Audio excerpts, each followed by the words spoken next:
Hello, hello, hello, and welcome back to Mythkeepers. We are your hosts. I am Zach, and joining me as always, he's a flaccid old fool and a big fan of venison. It is Scotty motherfucking Westside. Love me some venison. You love you some meat, is what I've been told. And I am an old fool. Let's ease up on the flaccid bit, okay? No one needs to know about that. Oh, okay. I thought you were trying to say that that you still got it going. Listen, I'm not gonna deny anything. I'm just saying no one needs to know about it. Come on. I'll let the folks know I love venison though, and then I'm an old He's fool. a taker of the chews of blue, I hear.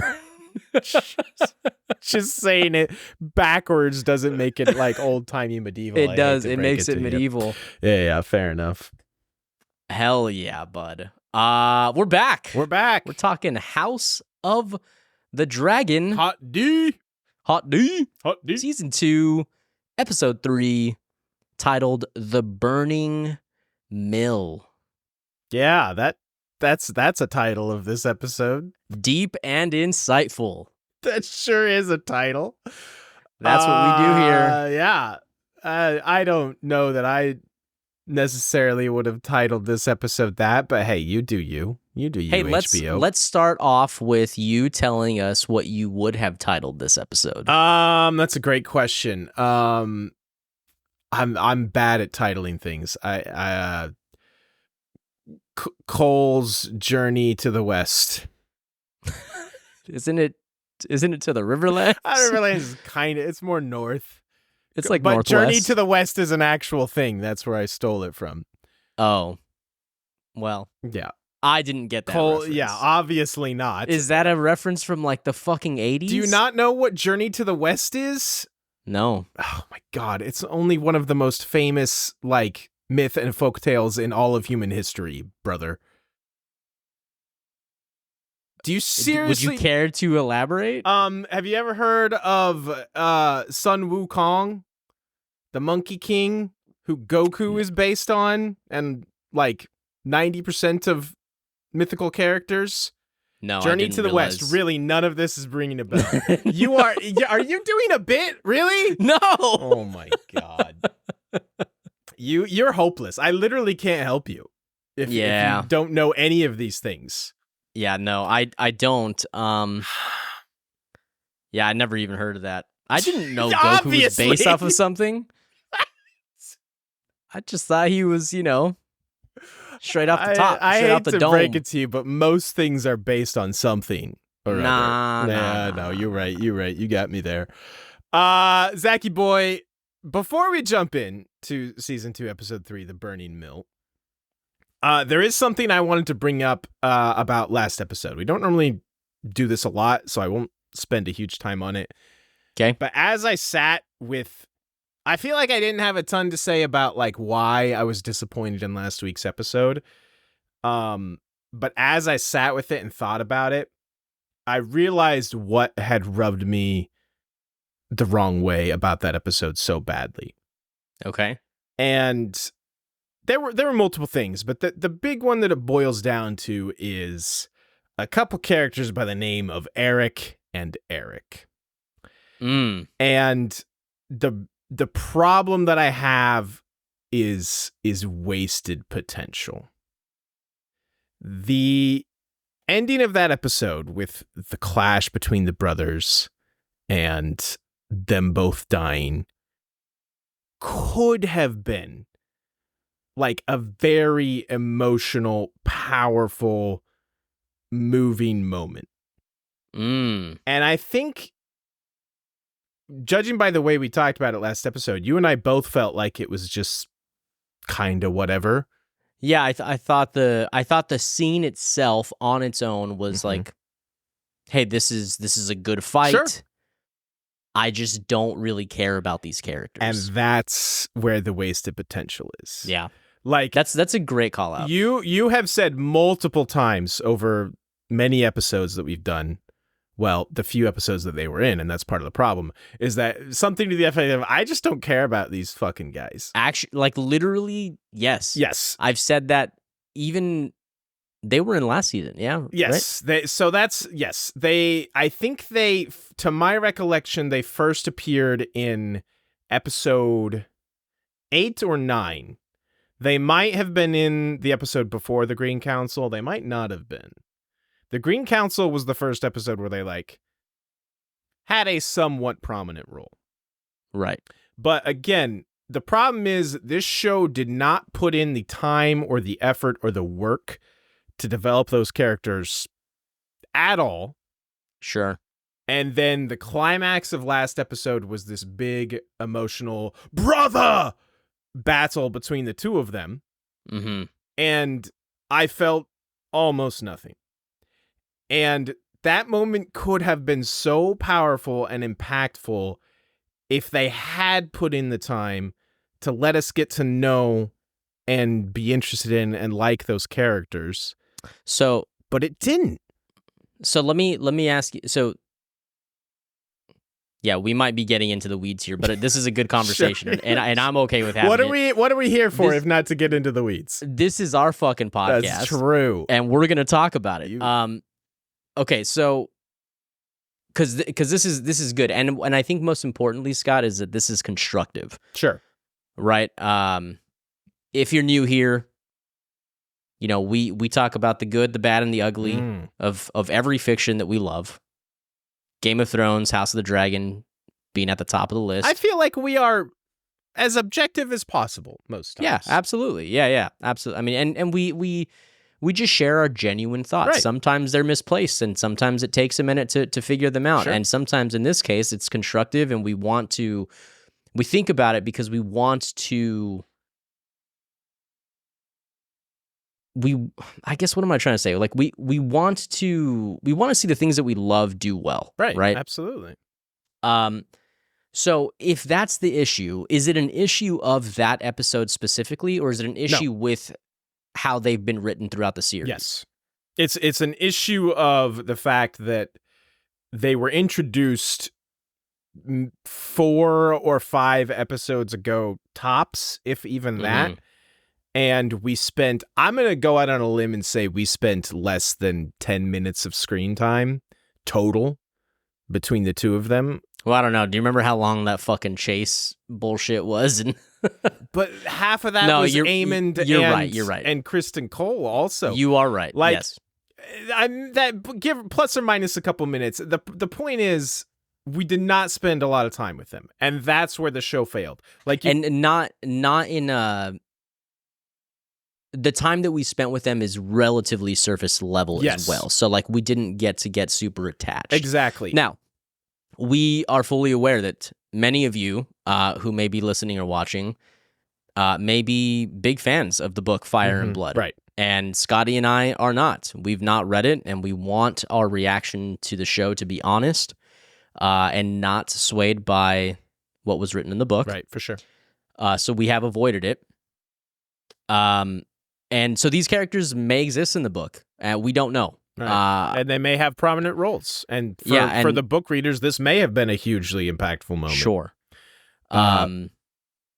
So yeah, I guess I think that's a great call out because you're right. I have said several times I just don't care about them. Right. Like there hasn't been anything to make me care about them. The only character defining moment that we've actually gotten from them is when Eric, not Eric, leaves Eric, not Eric, right, to go join Rhaenyra. Yes.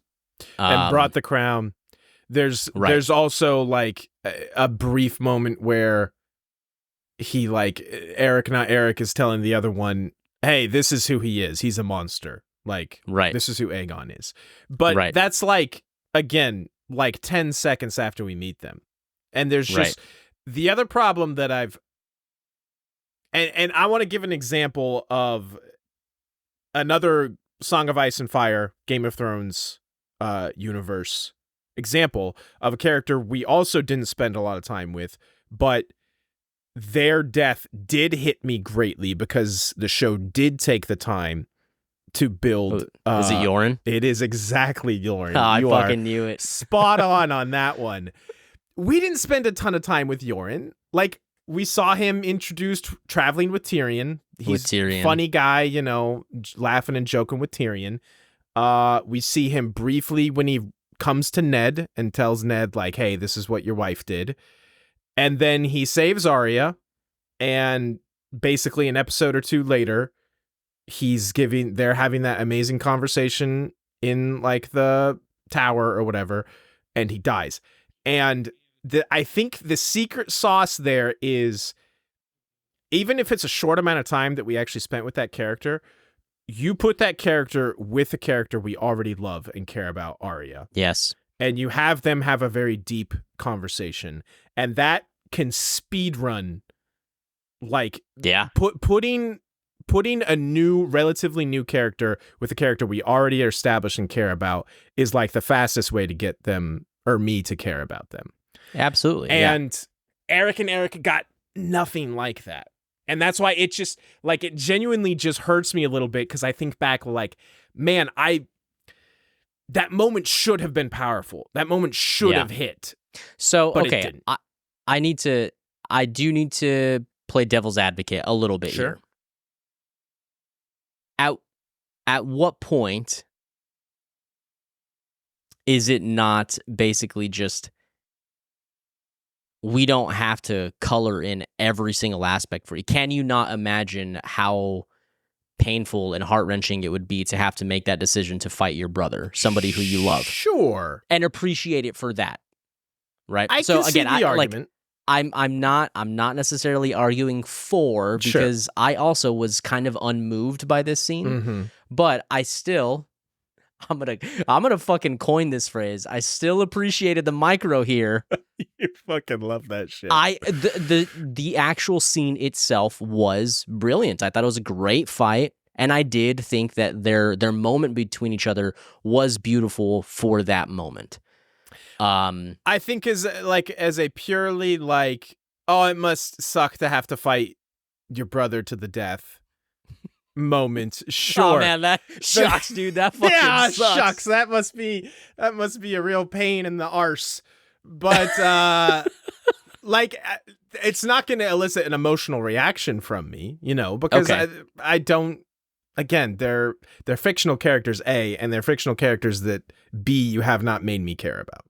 That's super fair. And honestly, I think that's a great call out. Like the episode as a whole God man, we were talking a lot about last episode. Yeah. The episode as a whole last episode had some stuff to enjoy, but a lot of what was there also was like kind of unmoving in some spaces. So for this to be the climax, I understand what you're saying. Yeah. Now, mind you, I enjoyed last episode a lot more. Yeah, you did. Than you did. And I also enjoyed it a lot more on my second watch. I think that's so wild. Yeah, but look, we're not going to talk about that here. Yeah. We have some stuff to talk about here, but I wanted to take a very quick second and share with you guys that we got something new. Scott hates this because he's not a fan of metal like me. But look, if you've ever been like, hey, man, I don't like metal, but I want to just look cool like I do like metal, guys, we have a new design that I put on this hoodie, and they're available on our store at mythkeeperspod.com/store. Check this shit out. I'm currently checking. Do not touch the rubbish.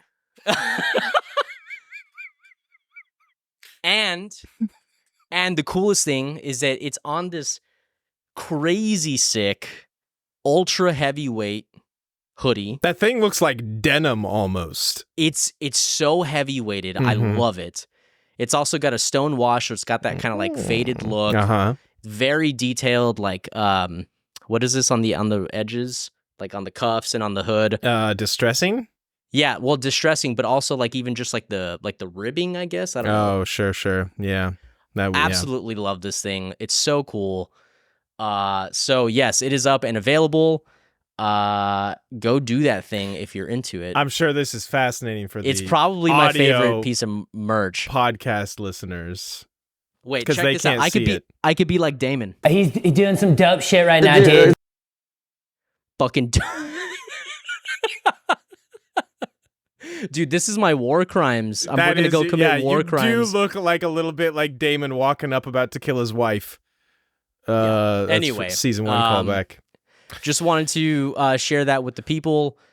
Go do the thing. Go we do would the appreciate thing. it. Hey, we should, now that we're like 10 plus minutes into this episode, we should probably actually talk about this episode that we're here to talk about. Yeah. Hey, I think that is a brilliant idea. Well, true, but I also think it's our podcast and we do whatever the fuck we want. So I think that that's an even more brilliant idea. Okay, so this episode starts with the Bracken and Blackwoods having a little spat. Just a wee little spat. I want to say that the shot, like the slow pan up of the aftermath of the battle, was sick as hell. Oh my lord! It like, I don't know how much of that was just like real, like props and people in makeup laying on the ground and shit like that, and how much of it was like CGI'd, but it looked sick as hell. Like, so cool. It looks so fucked, dude. Yeah, I mean, that mill was burning. That mill was doing some burning in the background. Hell yeah. Hey, what just because I am terrible. What side is which? Do you know? I believe the Brackens is Rhaenyra's side and the Blackwoods. So the Brackens are the ones in red. Blackwoods are the ones in yellow. I believe so. Yes, if I'm not and it sounds entirely like mistaken. The Blackwoods are the ones that got rolled. I mean, they both took heavy losses. Kind of, but yeah, like, both got absolutely fucked. Yeah, but we do see that Blackwood knight from the very first scene. Dead. Yeah. Yeah, he got a sword in his neck or something. Yeah, so just a little something. Just a little something like that. Yeah, paper cut. Something like that. He got a little paper cut. It got infected. He'll be but fine. A flesh wound. Exactly. I think we're supposed to take from that no one really, quote unquote, won. That they both absolutely wrecked house on each other. And then what comes after that? Is it we don't go to the small council then, do we? No, yeah, we get a scene of Rhaenyra and company burying the twins. Oh, right. Eric and Eric. And they're burying them together because they don't know which one's who. And somebody says something like, "Oh, he's sullying the grave of his brother," and I'm just sitting there like, "Okay, dude? Like, which one is sullying the grave here in this situation?" It's like, oh, you like Eric? Name 5 songs. Right. Oh, you're a fan of Eric? Name 5 songs. Yeah, exactly. Exactly like that. Yeah. For sure. So yeah, that was fine, whatever. Again, we just talked about this. I don't care about Eric and Eric, and I feel like that's the show's fault. Is then King's Landing? No. However, Rhaenys pulls Rhaenyra away. Oh, right. Yeah.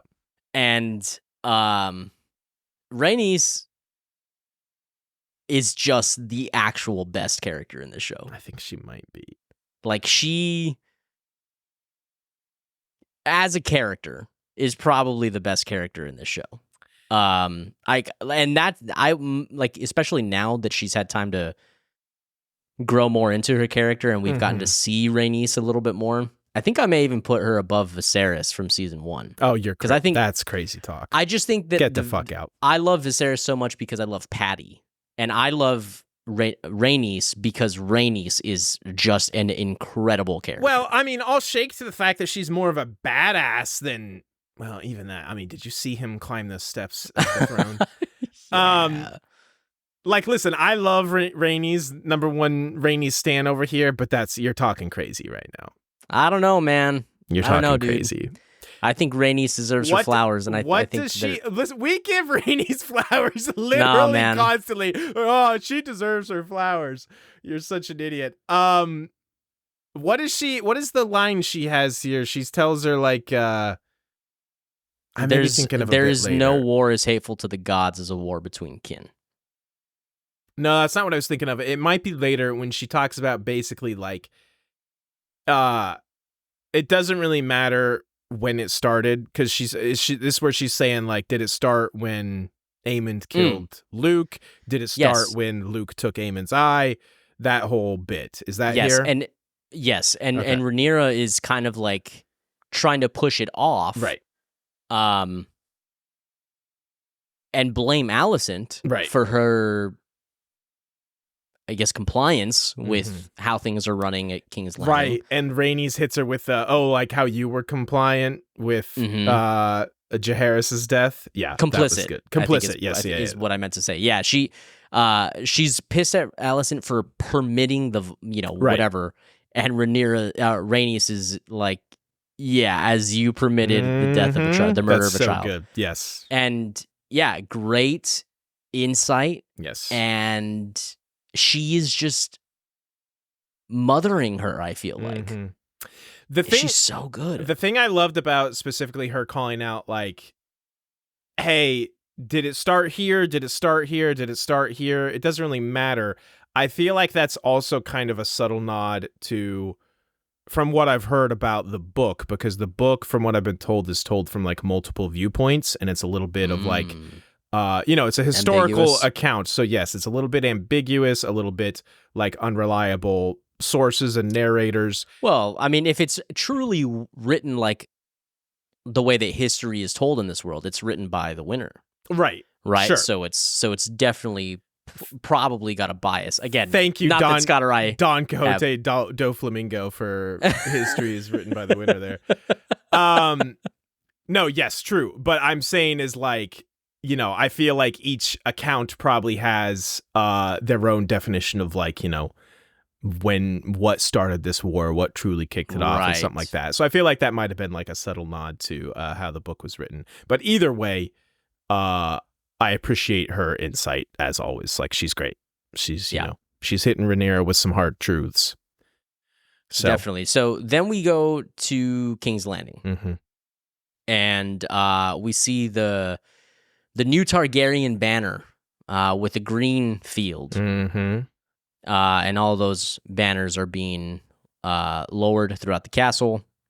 That's, I don't know, some symbology or some shit like that. Am I right? Yes, true. True, actually. Symbology is a real word. Look it up.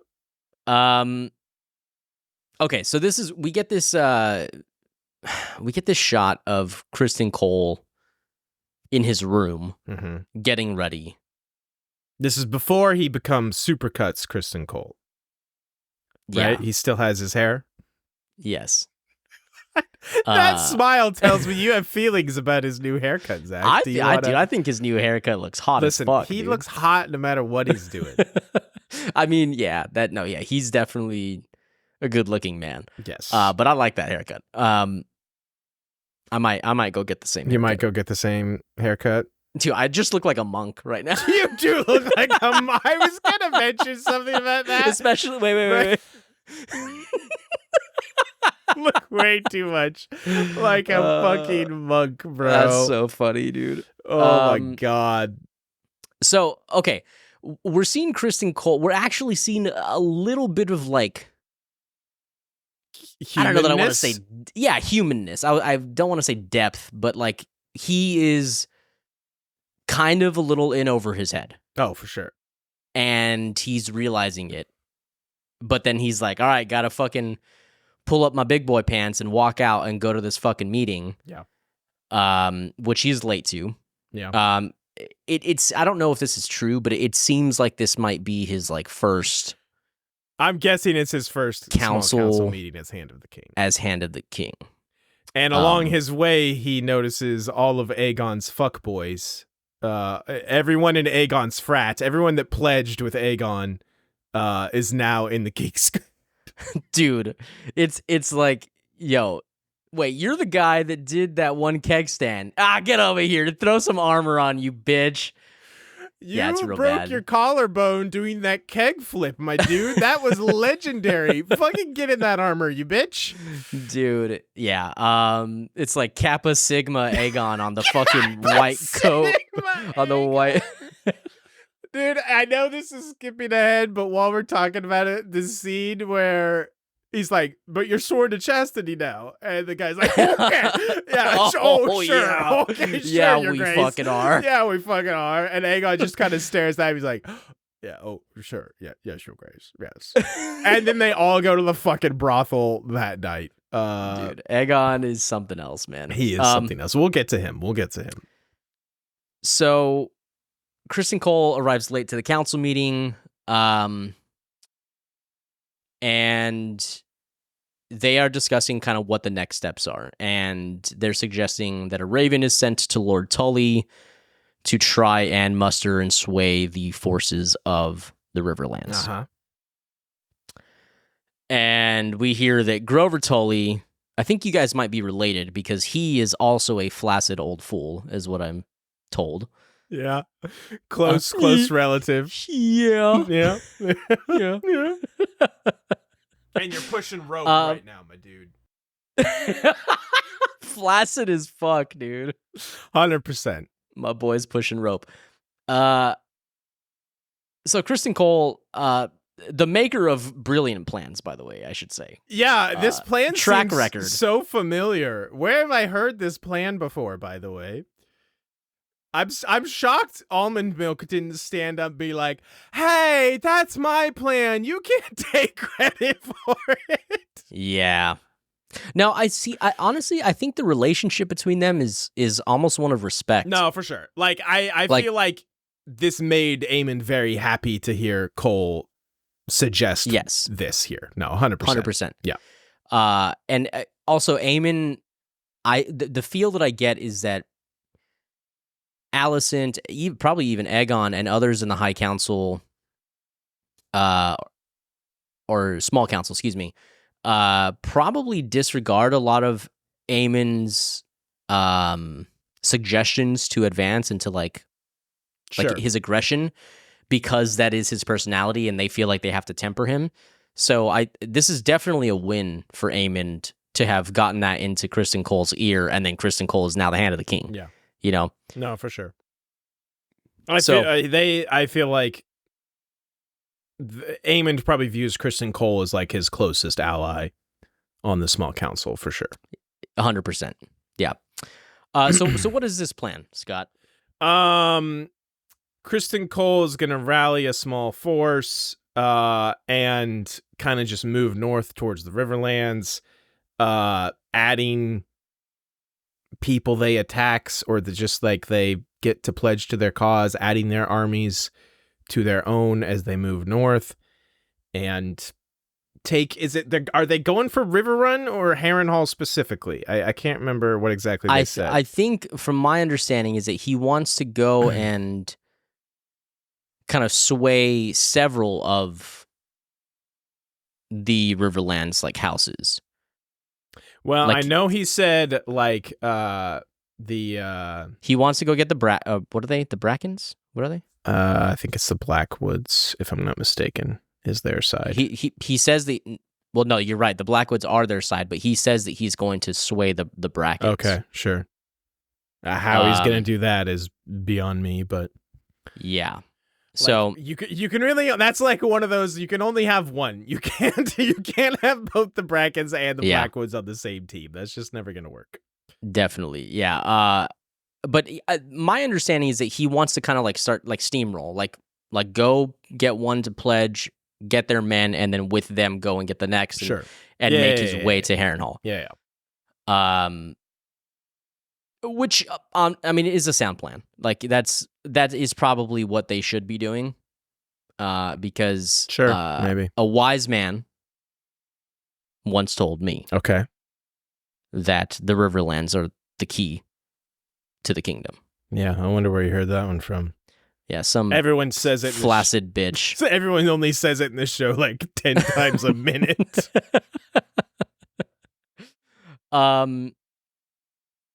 What else? Anything else here about the Small Council? No, it just seems like I feel like the theory that I really liked and was hoping was going to happen, that Alicent was going to try and use her and Cole's, let's say, extracurricular activities to kind of sway and control him on the Small Council. That just didn't happen at all. Nah, she just needed a nut, dude. I don't blame her. Like, everyone's hurting for a squirting. It's okay. The boy watch. Yeah, true. Yeah, can I be the boy in this case? Yeah, true, actually. Yeah, so that doesn't look like it's happening. That makes me a little disappointed.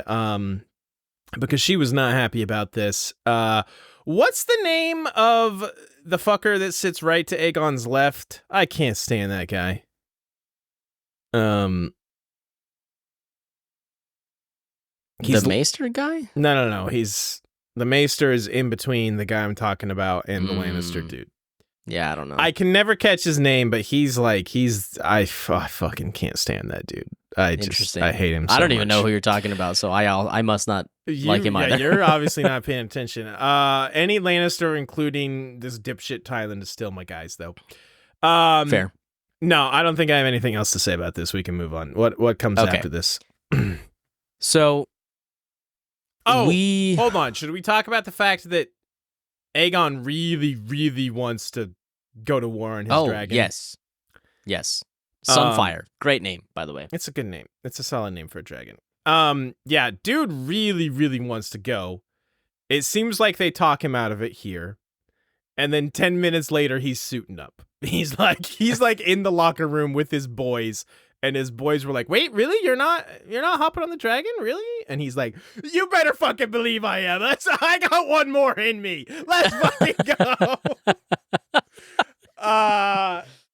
And everyone's just like, everyone's really doing everything they possibly can to like reverse psychology Aegon into not going.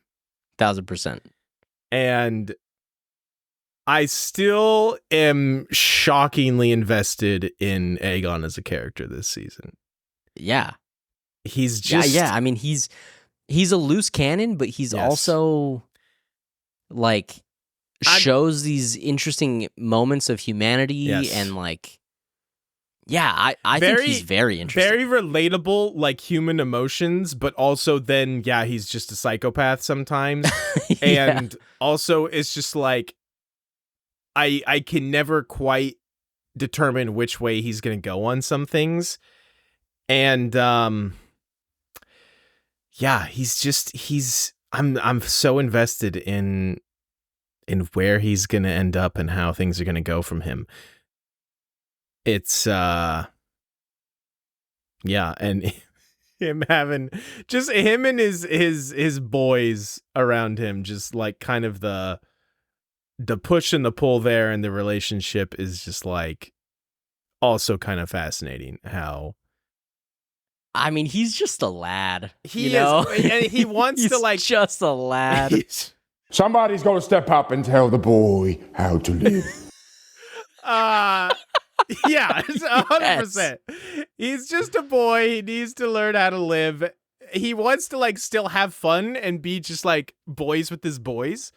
But then he also like wants them to like respect him, and like, that's the dream. I want to be your friend, and then also have you respect me. Also Scott. Have you respect but me. It'll never happen. Never happen. I'll never respect you. Anyway, now we can move on. Sorry, I had to get that in there. So we get back to Dragonstone. And Mysaria wants a seat at Rhaenyra's court. Yeah, shit. Hold on. I do want to talk about this. Fuck. I was like, this episode started and good and interesting things were happening. And I literally had the thought to myself, okay, this is already better than last week. I'm way more invested. I'm way more interested. Literally as it cut to this scene. And I was like, I'm out. I'm fucking out. I'm done. You fucking just killed it. You killed all the momentum you had. Yeah, talk about edging. Am I right? Oh, God, talk about a fucking buzzkill. Yeah, brother. So, okay. I feel bad because I have a sneaking suspicion that... I mean, I also could very well be wrong, but I have a suspicion that, like, Mysaria is real to some degree in the books, or in the book, and this role needs to be filled, but boy, does Mysaria just fucking put me to sleep. Like, I'm not sorry. I don't care. I was trying to think if there is any character in the entire, again, history universe of the show, including Game of Thrones, that I have been less interested in. Like, even watching fucking Bam Margera was mildly I was gonna say, it's more probably entertaining. Euron. Yeah, Euron was mildly more entertaining than her because at least we could laugh and make fun of him. I have no joy or interest in even making fun of her. It's just my joy and my like interest in the show was just sucked out of my body like some kind of vampire. Every scene she's in, dude. I'm just I don't like it. I'm sorry. I'm sorry for people out there who stan this character. I have a feeling that like the people who stan this character are in the vast minority. I would hope so. I just don't. The fact that she seems to be like already her role this season has been too big for my taste. Yeah. And I have a sneaking suspicion it is going to continue at least to this amount. Like she will be relevant. She will be relevant. Yes. Yeah. And I think as long as like I think here's where I can make peace with it is as long as she is not the driving like momentum of a scene or of like as long as she's not like leading the charge in scenes, basically. Like if she's there and they utilize her character as like this Master of Whispers type of deal, fine. Like that role needs to be occupied is what I'm saying, and they've already made her. They can't just be like, oh, Masari doesn't exist. You're being way more generous than I feel like. Yeah, well, I also want to enjoy this show. I do too, fucker. Yeah, you know, Fuck you keep off. saying that. You keep saying that. Nay, double nay. Double nay. Okay. I had the same thought, by the way. I'm defending this, but I literally was like, oh no, this means we have to see more of her. There's the truth. Okay. Something I wanted to talk to you about. Last episode. Yeah. You asked me, who the fuck is that gray dragon? Gray dragon? Remember you were asking me, like, when the guy on the beach... Oh. Is it gray? Yeah, it's like you're the one that asked me like what dragon was that? I don't think I asked you specifically. All I said was like, why is this scene here? Why are we watching this dude dig for crabs and look at a dragon? We were talking about that scene. Uh-huh. Well, it's a good thing we have recordings of this. I don't believe you. Nay. And we got onto the subject of like what dragon is this, and we didn't know. Uh-huh. Okay, sure. And I had been thinking maybe this is one of the unclaimed dragons. Right. I think we talked about that, yeah. Right. Well, we texted about it after that. Is it Moondancer? Is that who this is? No, I think it was Sea Smoke. Oh, because they reference Sea Smoke. They had just been talking about Rhaenyra right before that scene. Oh, so is this? Do you think Laenor's coming back? Is that what I'm hearing? Well, see, that's what my speculation is. Either Rhaenyra has come back, so Sea Smoke is active again. Sure. Or Rhaenyra would be dead, I guess, if that leaves Sea Smoke as riderless and claimable. Yeah, see, that would... The way the episode was structured and the scenes that were around that, I would almost believe more they're setting that Sea Smoke, right? Yeah. To be what's her name's dragon, the younger. Oh God, it's Rhaena, isn't it? We have Rhaena, we have Rhaenyra, and we have Rhaenys, and I'm just like, God fucking damn it, Targaryens. And we'll get back to that. Don't remind me to get back to that here in a minute. I disagree, by the way. I think that they're setting it up to be one of these two guys. You could be right. I think one of them. I think it's Alan and Adam. Yeah, one of them, I think, will claim. I mean, it's probably going to be the guy that was picking the crabs, which I think that one's Adam or Adam. Yes. I don't know. How Alan is the brother, the one we saw with Corlys at the beginning. And I feel like maybe that's what that was, and he is going to claim it. But then I wanted to ask you, because I mean, I don't think I'm as deep into like a Song of Ice and Fire lore, and I don't know that you'll know this because you've also never been a huge Targaryen guy. If Laenor is alive, is Sea Smoke even claimable? Like, isn't there like a weird bond? Yeah. I guess I've just always assumed that. There's like some kind of life bond. I couldn't tell you like the very specifics of it or what, but sure. Yeah. I have no idea. I think this is a good one because like I genuinely just want to know, but I'm not trying to look this stuff up because I don't want spoilers. Yeah. If you're listening and watching and you know how this works, I want to know. Like, Sure. Tell me in the comments. Shoot us a DM. You know, like this isn't for the algorithm. Like, you can DM us. I don't get like. I just want to know. But please don't spoil like what happens. Now you've got my hopes up though, because I told you I think earlier like I want Laenor to come back. Yeah, I think that would be really interesting. I would love for him to make a reappearance, just like show up on Dragonstone and Rhaenyra just be like, When have I seen you? He's your roommate, kid. I'm your roommate. I'm your roommate. I would love that. I would love for Rhaenyra to damn be like, you, where have I Scott. seen Where have I seen you? that would be my favorite thing. No, legitimately, aside from the bit, I do want to see Laenor again. We already talked about that, but Yeah. So we get this very short scene where Rhaenyra's like she's pointing out that dragon. She says that it's my late husband, Laenor's dragon, Sea Smoke. I'm not 100% sure if that's the same one that Adam saw on the beach. Sure. Because I mean I can't tell all the dragons apart. But yeah. Okay. Let's move on. We've barely addressed anything in this fucking episode. Rhaenyra sends Rhaena to take the youths to the Vale and to Pentos. Yeah, is it both? Is it like the Vale is a stop on the way to Pentos, or I was confused by that? I think that's so she's going to take Is she taking one of the children to leave at the Vale with the aunt and then taking the other one to Pentos? And leave her a dragon. Right. She's giving her a kid and the dragon. Yeah, you gotta have it both. Yeah. A kid and a dragon. And then she's gonna take the other dragon, the other kid, and the remaining eggs to Pentos. Right. Which I'm sure that these eggs are going to end up being like the ones that Daenerys gets that later. Was my thought instantly. Was like, oh, these are the Daenerys eggs, 100%. They looked similar. Like there was they did. Yeah.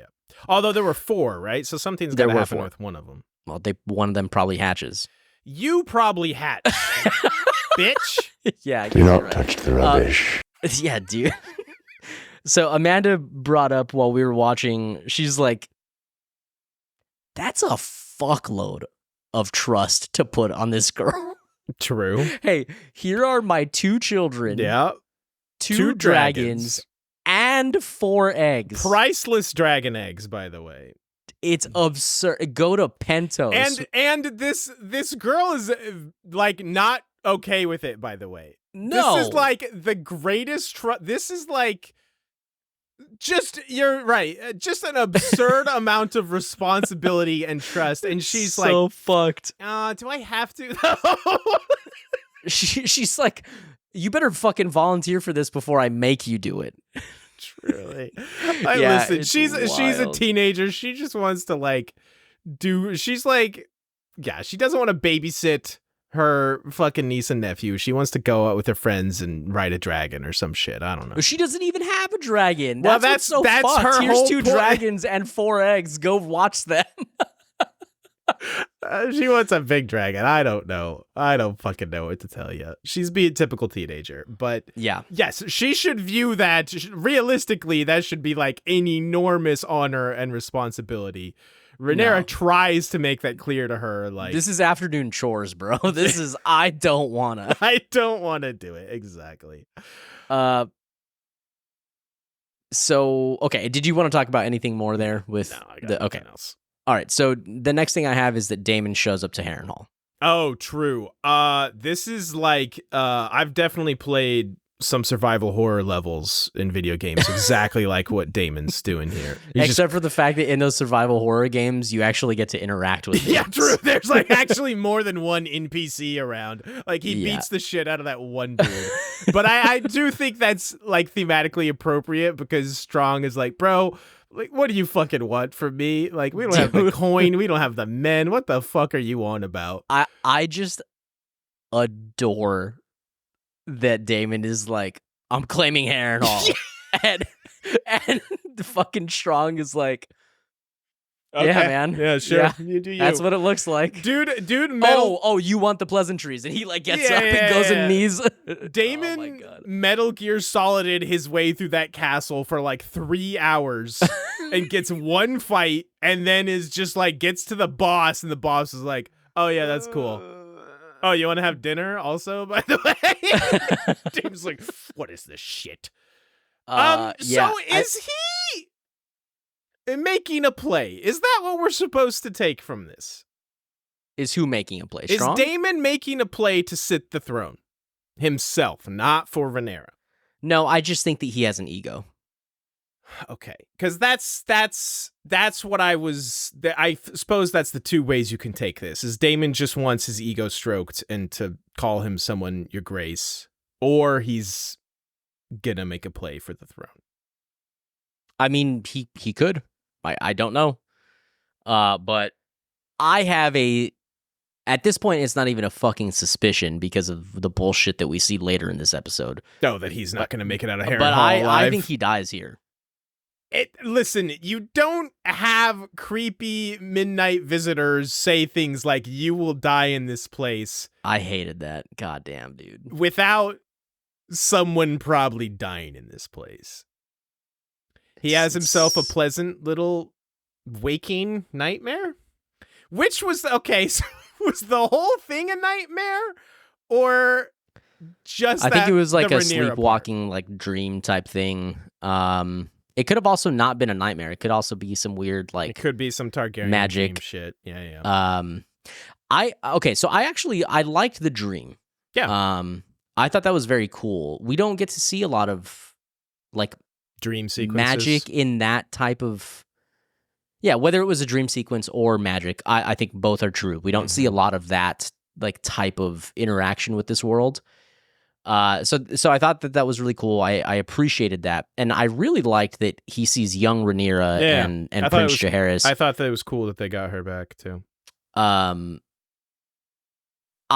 way I interpreted this is that he's seeing his victims. Like he is basically represents the death of like Rhaenyra's innocence and youthfulness, and also, I mean, he is definitely responsible for the death of Jaehaerys. If he's seen his victims, that room should be fucking packed. Well, no, I know what you mean. I'm just playing. And I think it's weighing on him. Like, I mean, I think he's obviously upset about it, upset about what he sees. I guess I feel like I never have a good handle on what Daemon is thinking. And that's a good thing though. And that's like I think that's who he is. And that's fine. Like I'm not mad about it. It's just like I said, I don't know if he's just being a petty bitch by having Strong call him Your Grace, or if he's gonna try and make a play for the throne, or what he's planning. And then I didn't have any problem with the dream sequence. I didn't love the second part of it in front of the heart tree. I feel like that couldn't we did see that girl earlier, like she walked in when he was first talking to Strong, so she's an actual person. But I still feel like that had to be part of some kind of magic dream bullshit. I feel like he woke up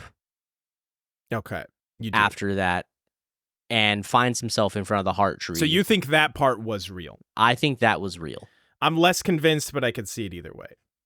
Just the whole... It just had a very dreamlike aura about even that second Her scene. moment reminded me of the movie The Lighthouse. Like, you're gonna die in this place. It just reminded me of like Willem Dafoe, Robert Pattinson, black and white, creepy ass like rain and dark place. Well, if it was that, it would have been goated. So I don't know what you're talking about. Why'd you spill your beans? Why'd you spill your beans, Robert Pattinson? Oh, I should have that on the soundboard. You should have that damn, on the I soundboard. should have you that on the fucking I fucked up. See, I always dipshit. think of these things, but then immediately forget what I wanted to put on the soundboard. Somebody's got to step up and tell the boy how to live. Someone's got to step up and tell me how to live. You have too much bullshit on the I know, fucking it is so much soundboard. dumb shit. Yeah, okay, so let's I just want to get this out. If Daemon dies at Harrenhal, like during this battle, which it seems like it's gearing up. Yeah, for sure. I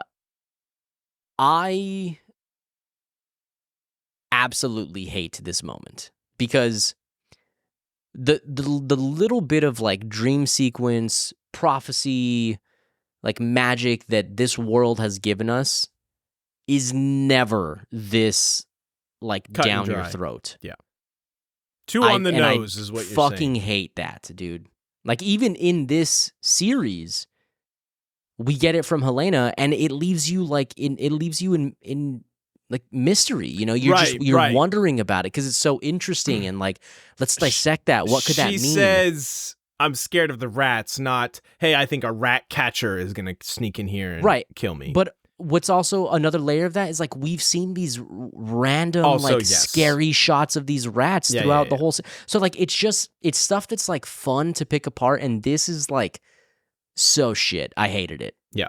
So I was very upset about that. I did not like that scene at all. I'm with you. I think if that's where this is going, where even if it's not going there, then I think I also still hate it because it's like, well, why did you do that then? Yeah. What was the point? Yeah, for sure. Unless this makes him have some come to Jesus moments. I don't know. I don't fucking know. Right. Yeah, I think I'm with you. I don't like it. One call out I wanted to make in Harrenhal, we get a really cool shot of I don't know, would it be the Great Hall of Harrenhal, where the Great Council was held. Oh, sure. In the rain, and there's the thunder and lightning, and it's just a cool shot. Yeah. I liked it. It seemed enormous and like super creepy. The vibes in Harrenhal are immaculate. Like, if you're looking for creepy, rainy, damp, haunted house vibes, like the vibes are immaculate in this place. That's what you're into, man. Yeah, I'm into damp. They've got a deal on Airbnb for that place. What did you make of just like the rest of their interaction? Well, I didn't catch his first name, the Castellan, Strong. Yeah, it is Simon Strong. Simon Strong. Okay. What did you like take from their whole interaction? I think that he would have done exactly what he did regardless of who showed up. So probably basically the way I see it is whoever showed up was going to be who is going to protect him. So he is just like, okay, well, I guess you're the person who's going to try and keep me alive. I feel like he's definitely on the level about everything he says about hating Laris too. Yeah, I don't think there's a plot, like a scheme happening. Yeah. And I do, to give credit where it's due, I think that he does lean on the side of Rhaenyra because of his distaste for Lionel Strong supporting the High Tower. Excuse me, the High Towers. Laris Strong, you mean? Yeah, what did I say? Lionel Strong. Yeah, that's what I said. Yeah, sure. So we learned that Daemon intends to unite the Riverlands so that they can march against the throne. Right. And that's what's happening here at Harrenhal. Let's start moving. So Kristen Cole gets a haircut. Yep. Supercuts. There's a joke in there somewhere. Kristen Cole cuts. Kristen Cole. Yeah, you nailed it. First try. Yeah. We meet Sir Gawain. What? What just happened? We meet Sir Mercer. First of all, fuck you. Yeah, and also fuck Sir Gawain, dude. Also, that guy's a dipshit. Yeah, he does seem a bit of a dipshit. Not gonna lie. This is Alicent's brother. Yeah. It's her bruv. Her bruv. I kind of loved that Kristen Cole was like, hey, actually, you know what, Alicent? How about you give me your favor? I'm putting in a formal request for to old put in. time's sake, you know? It's like you have to honor this. I'm requesting your favor. I'm putting in a formal request for the favor. You can't say no to that. Yeah. And I do like several like early season 1 mirroring moments here. Yeah, 100%. Obviously he got her favor at the tournament, and then we get the Alicent and Rhaenyra in the sept, praying in the sept together scene again. So yeah, a lot of mirroring segments here. Season 1 call. That's what you call a callback. Early season callbacks. Yeah. Hell yeah, gotta love that shit. Mm-hmm. So Kristen Cole says, all right, thanks for your tit towel. I'm out. Hey, quick shout out. We say it almost every episode. The music, as they're riding out, is fucking sick. And there's another track later. I think it was when they were in the sept at some point. Oh my God. Also yes. with the choirs and what have you. Gorgeous. Very opera-ish, kind of heavy. Sick. Like the music never ever kind of heavy, disappoints. like heavy metal. Definitely not like that. No. Do not touch the rubbish. I'm gonna you do just that got one that on lock. every time you bring up that. you trying to tell our people to not buy our merch? Do not touch the rubbish. Now you guys need to buy it in spite of Scott, because he's that's true. Do it despite my dumbass. Okay. We get back to the small council, and everybody's all pissy. They're pressuring Rhaenyra to act. She does a good job of remaining... A decent good job. She does a decent good job. Mm-hmm. Was that a Michael Caine impression? I guess. That what I just did? Sure, maybe. Of remaining composed. What? What was that clip? And I believe so, Your Grace. I don't believe so, That's Your Grace. in reference to you asking if that was a Michael Caine accent. You're a little slow on the draw. I know I was trying to find it. I got too much bullshit. Wow, it's almost like I just said that. Almost like you did say that. If I recall correctly.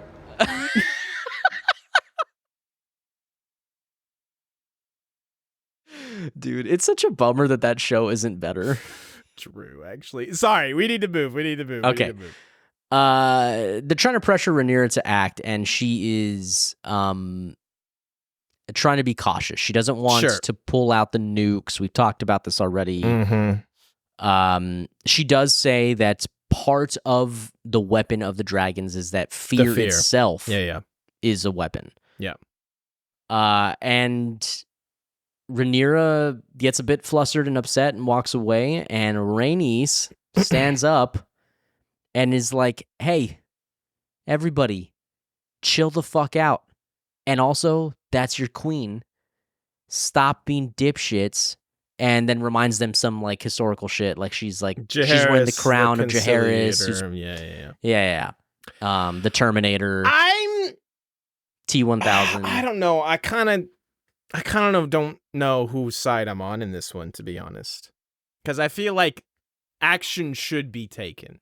I understand her reluctance to use the dragons, but that's like, listen, like if you want to... She doesn't have an army. You don't have an army. You kind of don't have a choice. If you really want to make this stand that it is your throne and it's yours by right and you're going to stake your claim to it and do whatever's necessary to become Queen of the Seven Kingdoms, you kind of have no choice but to utilize the dragons.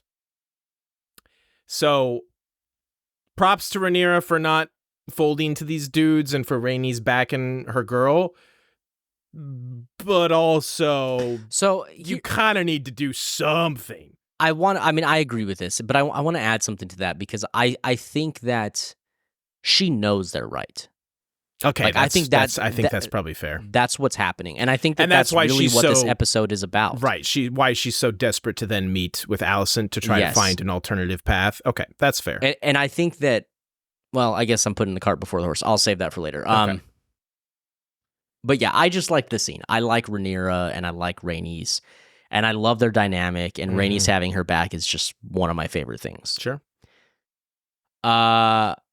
Did you catch that when she's doing the send off for little Joffrey and Bela and Rhaena and Rhaenys and Rhaenyra and Bela and that when little Joffrey puts his arms around her waist, his fingers like this. No, it was not. No, I swear to God, dude. I fucking Nay! No, I swear, brother. He literally like his like fingers got caught on her dress, and so his hands like this. And I was just cracking up, bro. Kid gave us the finger. He did. And to that, I Nay, said, double nay! Okay, I didn't well, notice it go either watch way. it. It's fine. Whatever. Who cares? It's just funny. I laughed. All right. Fair Hey, enough. I'm a child, dude. Let You me laugh at truly dumb are. shit. Okay. Listen, that's what this podcast is all about. I just didn't notice it. Yeah. Well, if you had, then you would be enjoying it. Nay! That one's my favorite. I love that one so much. I know. I can tell. I know. Jack it again. Actually, maybe that one's my favorite. Yeah, but nobody knows what the fuck that is. That's part of why I love it so much. What the that's fuck are you talking about? Nobody knows what any of these are except for us. But yeah, but people know what nay means. Oh, true. Well, people know what check it again means also, just not the context. A single word nay doesn't have to have context. It's just funny. All right, fair enough. Let's argue about what comedy is, Scott. Yeah, absolutely. For me, it's just pressing buttons on this bullshit. Yeah, apparently. Anything else about the send-off? No, is this the part where Rhaenys stands on a box so she can look down on Corlys? Because I thought that was pretty funny. Oh, there was that scene in there. Yeah. And I didn't take notes. Yeah, it's fine. I don't think there's super lot to be gleaned from that. I just thought it was funny how the camera was like, I feel like zoomed in at first. I was like, yo, when did Rhaenys get so tall? And then there was some pullback and I saw she was literally standing on a box and I'm like, okay, that's funny. That's great. Yeah. She does suggest that one of the girls becomes heir to Driftmark. Right, Rhaena. Is it Rhaena? Is it Bela? Is it... No. Bela is married. Bela is the future queen in their eyes because she's marrying Jace. Right. So it's Lena. You had no fucking clue. You're No. like, right. If I No. recall correctly. Yeah, if I recall correctly.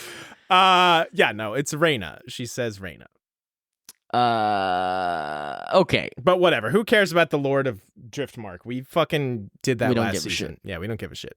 Helena in King's Landing expresses her sadness. And then very quickly is like, but you know what? Ain't nobody got time for sadness. Kind of, yeah. And I kind of like it. I like that she's being a little bit pragmatic. I think this is totally fine for her character because her character is a little distant and emotionally just kind of unavailable and weird. And, you know, hey, I think that's totally fine for her. I also this is like the ultimate in pragmatism of like people die all the time, especially babies. I'm sure highborn babies have a much higher success rate of living than lowborn ones. So they shouldn't have even have felt sorry for me. I think I really do like that. And I think that this is great character work. Mm-hmm. She really feels bad, really. Yeah. That she has been grieving, or that she was grieving in front of the small folk. Right.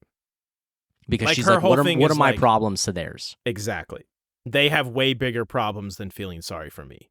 Way bigger and way more. Right. And it's just, it's great. I think I love that type of character insight. It really shapes a character. I think that is phenomenal. Yes, like self-realization from a character. And yeah, I've Helena was kind of a nothing to me last season, but I've appreciated her a lot this season. Yeah. I do also like that Alicent approaches her in tears and Helena just tells her, I forgive you, which I think is a slap in the face, but also is just great. Like, it's a slap in the face because it's like Alicent may not have been trying to say sorry. Right.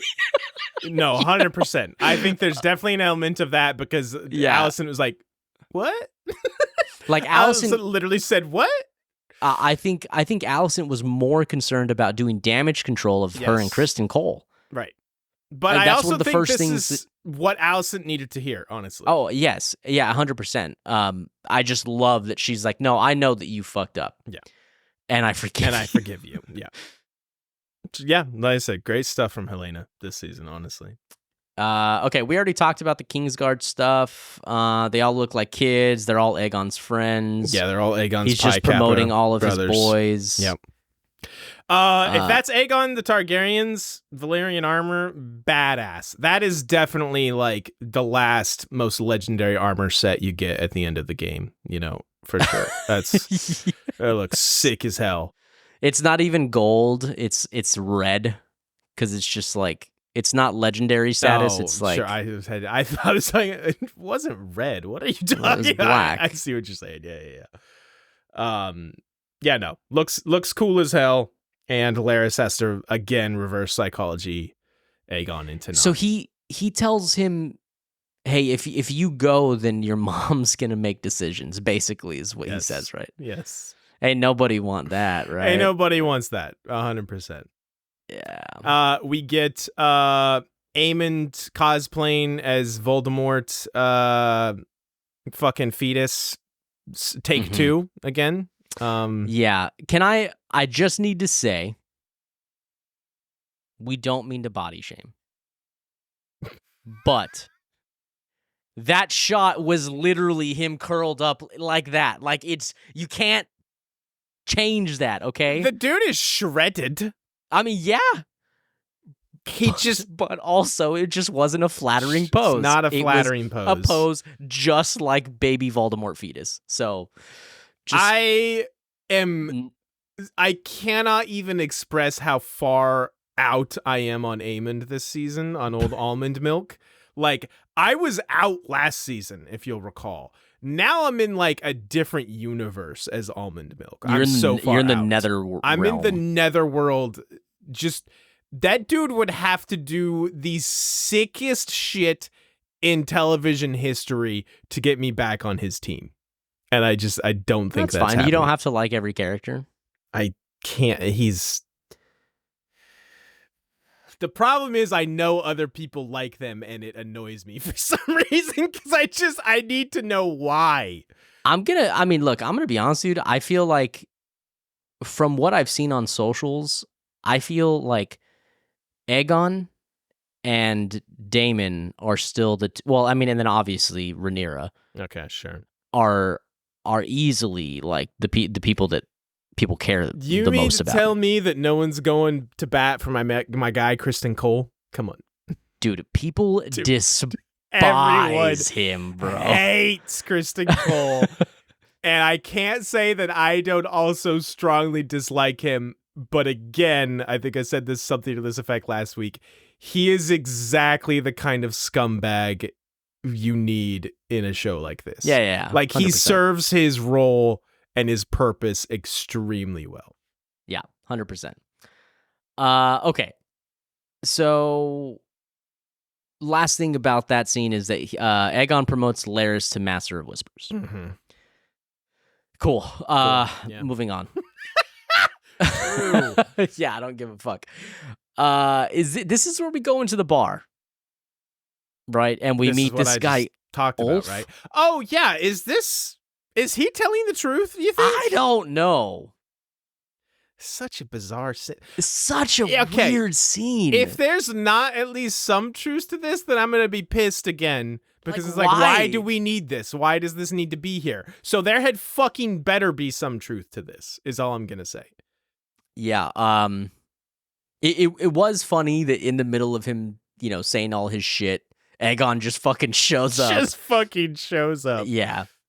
Yeah. That is botch pretty drinks for funny. everybody. Tries to get his boy laid. We see some Aegon or some Aemond wiener. And that's full on Aemond wiener. Yeah. So much wiener and balls and breasts in this episode. Just so much. Yeah. We just get some like straight shaft Some when one straight of shaft being sucked.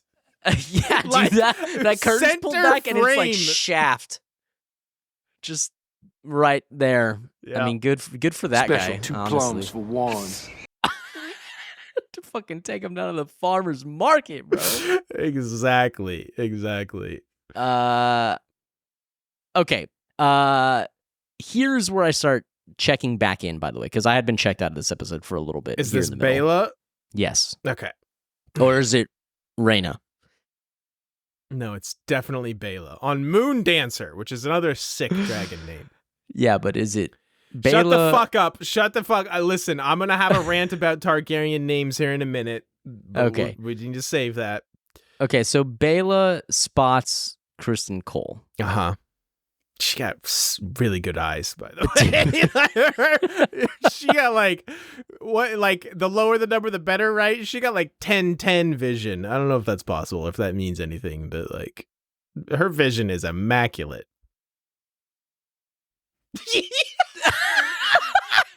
Thanks for backing me up on that one. Yeah, dude. man, you fucking nailed that I one. fucking dude. nailed that analogy.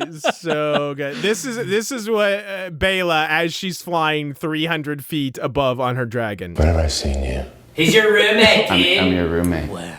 Where have I seen you? She sees some tiny knight shining in middle armor and is just like, where have I seen you? So, and the only reason she spots them is because this fucking No, dipshit. Gwaine. You mean my dude Gwaine? Gwaine was like, hey, we're gonna go right off 2 miles. I think the fact that you love or hate Gwaine is gonna make me love him. That's my new take. That's my new take. Why do I do this? I don't know. Why do I do this? I don't fucking know. I hate myself. She spots them, dragon spear dive, torpedo dive. Yeah. I And is thought for like- sure they kept showing those two fuckers lagging behind in the back. I was like, oh, those two are so dead. These are the red shirts of this wish. episode. I was like, their asses are getting so melted, 100%. Yeah, I hoped that would be the case, but either way, she spots them. They get into the trees, and she's like, "Well, fuck." They pulled the old swiper, no swiping, and she's like, "Well, fuck, man, you're right." Fuck, they're in the trees. Like, I have a dragon, but they're in the trees. Moon Dancer like was the- like, I can't, dude. He chopped my lips. that's what Moon Dancer said. I'm gonna break Zach this episode. Dude, I just want to make you hate me so much. yeah, well, you're doing a great job, pal. You know what, bud? What happens next, Scott? You know damn well what I mean. Oh.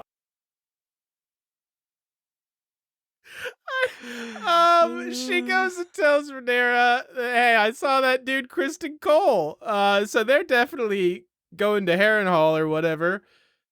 And everyone's like, we haven't heard from Daemon. We don't know what the fuck he's up to. He's having dreams and shit in Harrenhal, probably. And this is where Rhaenyra has the White Worm smuggle her into King's Landing, yeah? Yes. Oh, shit. Well, at first, Rhaenyra says, "I've heard your pleas, and I will consider them." It's the most that she's given back to these lords. Yeah, I feel like this was just a total rehash of the earlier scene. Yeah, I thought she was finally gonna like relent at least a little bit, but no, we're still in wait and see mode. I was like, okay, this didn't really need to happen again. Yeah. So yeah, she goes into King's Landing, and she finds Alicent at the sept. Yep. And we get, I think, the best scene in this episode. Probably. Yeah. Tell us what happens, Scott. So she is dressed as a septa, And Rhaenyra is, by the way, because the White Worm tells her, hey, she does go outside the Red Keep. And I knew immediately, I was like, oh, she goes to pray. Obviously, she's going to meet her at the Sept of Baelor. And that's where she does. I did like the immediate self-realization from Rhaenyra of holding the knife to Alicent to being like, I'm starting this badly. It's like, yeah, no shit. I have begun badly. I have begun badly. Like, yeah, no shit, Rhaenyra. Your plan is ass, but it's fine. Whatever. I feel like I'm going to be honest. Even though I do probably agree with you, this was the highlight scene of this episode, I still came away from it feeling like I wanted more.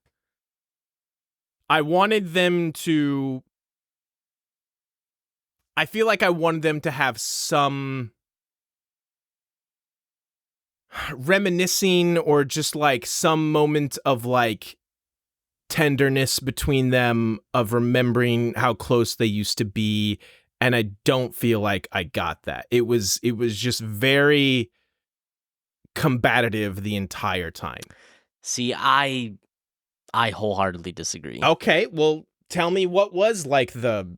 So I think that you get more of what you're wanting in what wasn't said, in the restraint. And like just in maybe the restraint of, hey, I'm not going to call my guards. No. Like there's this one, oh my God, I love this so much. There's this one moment when, so Alicent's talking, well, first off, okay, Rhaenyra tries that as the ploy, as like the in. She's talking about like, when they were kids and the time that they shared together. So she tries that, yes. I don't even remember that. And Alicent kind of doesn't really like budge on that. Yeah. Because she's, still trying to feel out what the fuck's happening. Right. Then they start talking about Viserys, and this is when it really gets good. They start talking about Viserys, and there's realizations that are happening on both sides, right? Because Alicent, like, Rhaenyra sees Alicent's truth. Like, Alicent truly believes what she is saying, that Viserys changed his mind, and it breaks Rhaenyra. And I thought that was very good. And I know it wasn't the reminiscing, but I'll get there. Okay. So it breaks her, and then she asks, like, well, what did he say before he died? Did he mention me? Did he even mention me? Mm-hmm. And you see a lot of tenderness. Mind you, she's not, comforting her, but you can see how conflicted Alicent is in this moment to have to tell her no. Sure. And I think it really hurts Alicent to know that she's hurting Rhaenyra in this moment. And we get this realization from Rhaenyra that, oh shit, I believe Alicent. Like, maybe Viserys did say he didn't want me on the throne. And then Alicent starts telling the story of what happened. And then you get a fucking trap card. It switches around, and she gets the realization of like, wait, hold on. He was talking about Aegon's dream. This is a story that he told. It's called the Song of Ice and Fire. Song of Ice and Fire. And Alicent realizes, fuck, like everything that I've done has been built on my misunderstanding of that. I did not get that vibe from Alicent. No, 100%. This is what happens. And Rhaenyra pleads with her, excuse me, and she tells her, I don't think she tells her it's too late or I can't do anything or something, or like, oh no, she tells her I made no mistake. Mm-hmm. I think she's telling herself that. Like, she's trying to, like, she knows that the people who are really pulling the strings and where this is going to go now, even if I did have a misunderstanding, I can't stop what's happening. And I think that she is, I don't know, the way that I read this scene is that she is so fucked up about that. Like, she loves Rhaenyra, and I felt that in this scene. I did not get the vibe that she realized her mistake at all.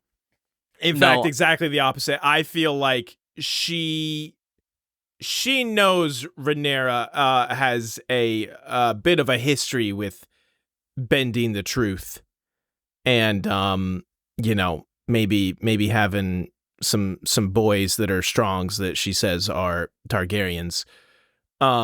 I did not get for a moment that Alicent bought that response. Dude, from her. she literally, Alicent says, or she goes, Aegon, or Rhaenyra says Aegon. She says the Conqueror. Speaking of Aegon the Conqueror, it's a story that he's told, and then she says the Song of Ice and Fire, which is part of something that that Rhaenyra.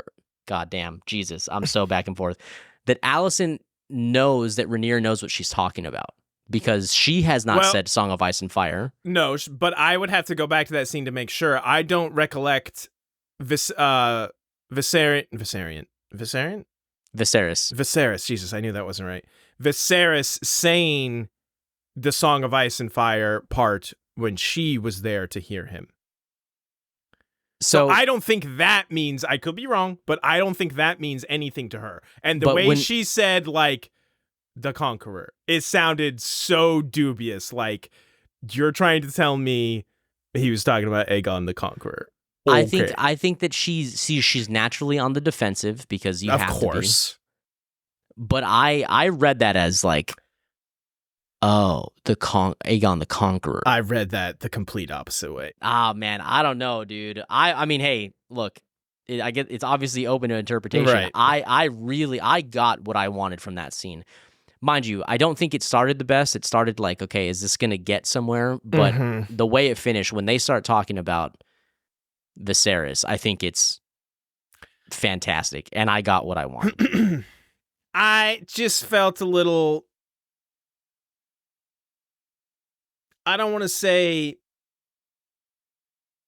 it felt a little superfluous for them to even be having this conversation, because we all know what's coming. The ship has sailed. Like, them having this talk, them coming to these realizations, in the way you're reading that is that Alicent realized she may have made a mistake, and, Rhaenyra is realizing how she could have made this mistake. Doesn't really matter. No, you know what, dude? You're being like a fucking common right now. No, I'm not. And listen, let me finish. It matters because okay, I'll let you finish. Let me finish. Yes, it matters for these two characters and their motivations and their like emotional state as they go into this war. But because I do think that, again, we disagree on the reading of Alicent's reaction, I don't know if they drew that line clearly enough to where it's going to make me feel like, oh, this was a pivotal and important scene. Okay. I think it was a pivotal and important scene because in this moment, whether it was as heartfelt as I believe it was or not, both of these two walk away from this conversation having a clear understanding of like, well, even if I wanted to make things better, there's no going back now. Sure. And this episode shows the progression of Rhaenyra not wanting to give in to the requests of the people of her small council to actually like start fighting the war. Then she gives a little and says, I'll consider it, but I'm going to go talk to Alicent first. After this, Alicent leaves and is like, I made no mistake. There's nothing that can be done, and leaves. And like it is significant because although yes, the war's going to happen, right? Shit's already happening. It's significant because one of the parties in this war has refrained from action or intentional action because she's been on the fence. This is giving Rhaenyra the clear to say, all right, like it fucking sucks, but like, all right, here's where we're at, and like I see it was her last ditch effort. Right. I see what you're saying in that Rhaenyra tried and it still didn't work, so now she can feel more, she can feel better about doing what she has to do. Mm-hmm. But on the flip side of that, there's like, hey, this was a mistake and a misunderstanding. So do I really have the excuse that I need to do what I need to do? Or does that make it even worse that it's just a shitty fucking Targaryens naming their kids like assholes? That's literally the entire crux of this fucking everything is the Targaryens are dumbasses with names. None of this would have ever happened if they just had a little originality. That's my Targaryen rant. Well, for the show, yes, not for the war. What do you mean? Well, the Aegon's dream is not in Fire and Blood, or it's not part of it. It doesn't have anything to do with. Sure, but I'm saying for the purposes of the show, sure, this entire war is because two characters are named Aegon. Like, that is a misunderstanding on which Aegon Viserys was talking about on his deathbed.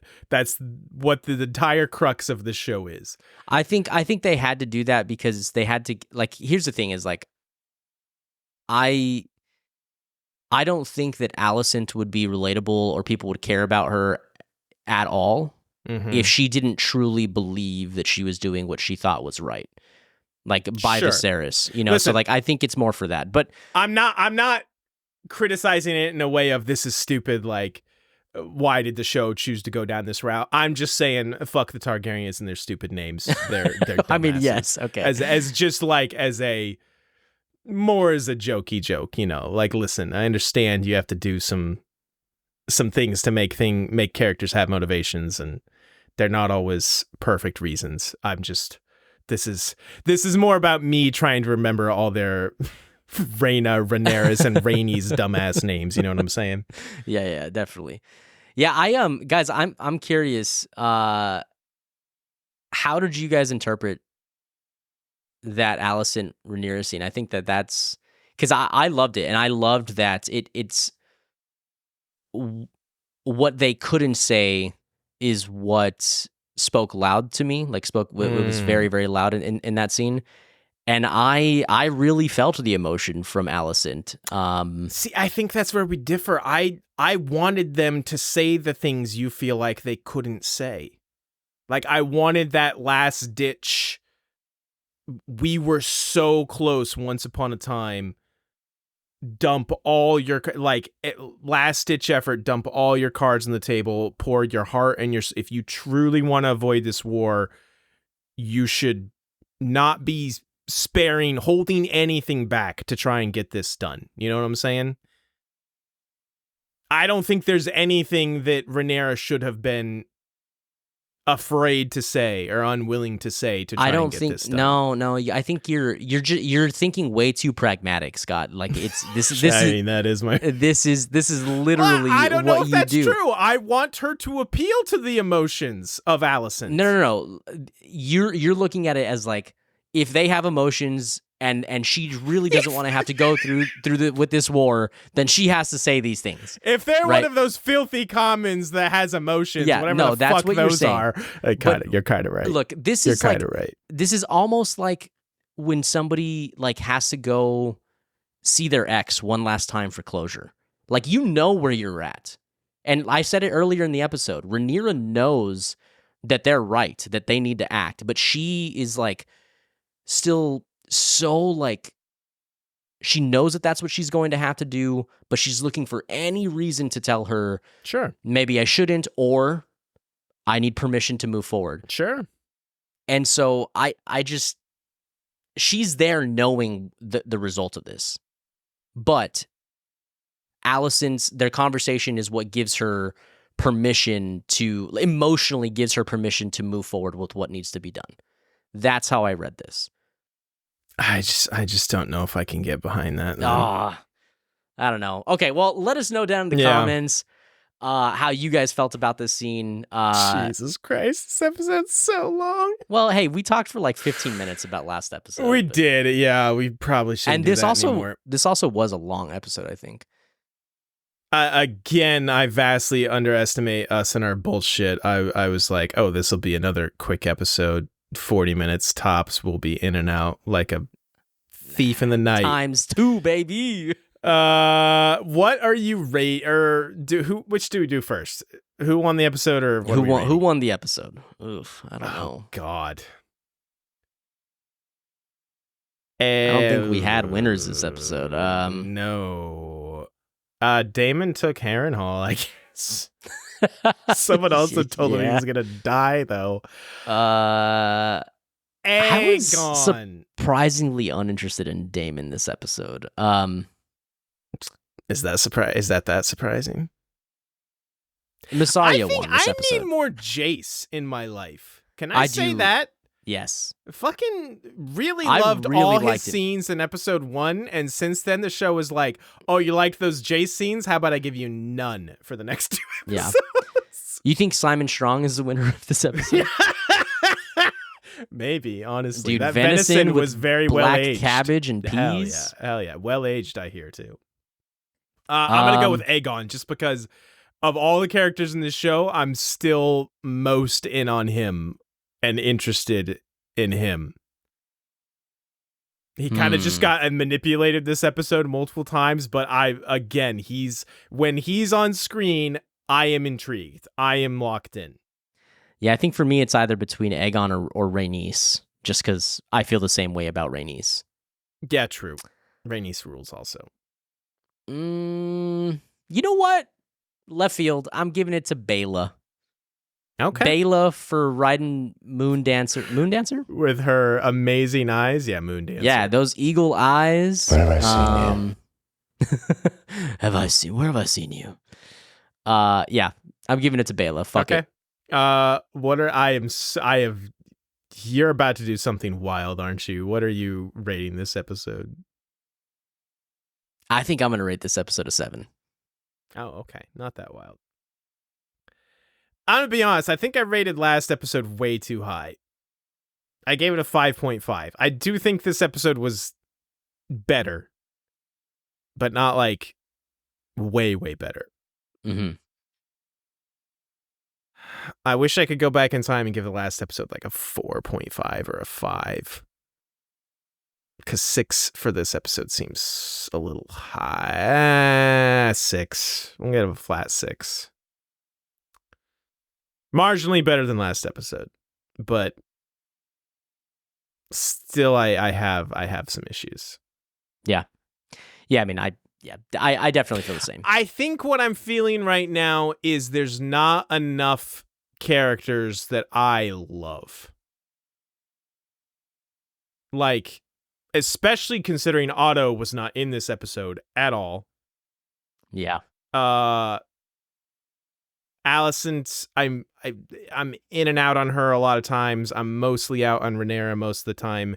Daemon's just kind of this wild card wacko. That's interesting. I really enjoy Rhaenyra. She's by no means my favorite, but like, I like her.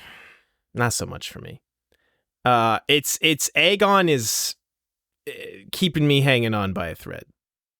That's an exaggeration. I'm gonna watch the shit out of this, but Aegon's the only one keeping me really locked in right now. Especially now that if Otto's there's gone. one thing I will say, it's that I feel like we are on the precipice of shit popping the fuck off. I hope so. And I don't care about, I don't need the action. Like, I'm fine Right. for the quiet moments. But like I said, there's not enough characters that I'm really, truly invested in to fill up the episode time, is what I'm feeling right now. I think that you saying that and knowing that you don't really care about Alicent or Rhaenyra, I think it's a No, you I care problem about Alicent. about the last scene. I super care about Alicent. You just said you're in and out on her. Yeah, and right now I'm out. Okay. All right. I fucking hate you. I hate you so much, Scott. Somebody's got to step up and tell the boy how to live. I wonder if you can set a record for using the same soundbite in one episode 5 times. Salami? Yes, my boy. Oh, I could that's definitely set a very good. record if you really wanted me to. No, please don't. Okay. Yeah, please don't. What am I doing here? All right. Before we go, we want to give a very, very, very special thank you to all of our patrons. Thank you Hell so yeah. much for supporting the show. We love and appreciate you guys so much. Allie, Andrea, Emma, Hannah, Jen, Jenna, Jordan, Kristen, Nathan, Sarah, Terrence, and Chaz. Thank you guys so much. We love and appreciate all of your support. If you are listening and you are a common and not a myth creeper, and you would like to join the Patreon, support the show, get access to exclusive content, and do it. And also get access to some of our ACOTAR episodes early, and our pre-episode discussion, which is on Patreon only. You can do that at patreon.com/mythkeepers. Do it. Yes, go do that. We'd love and appreciate it. And if you don't do it, we still love and appreciate you guys for watching and listening. And we'll see you guys next time. Buy one of these hoodies. Do not touch the rubbish. I fucking hate you. That's fair.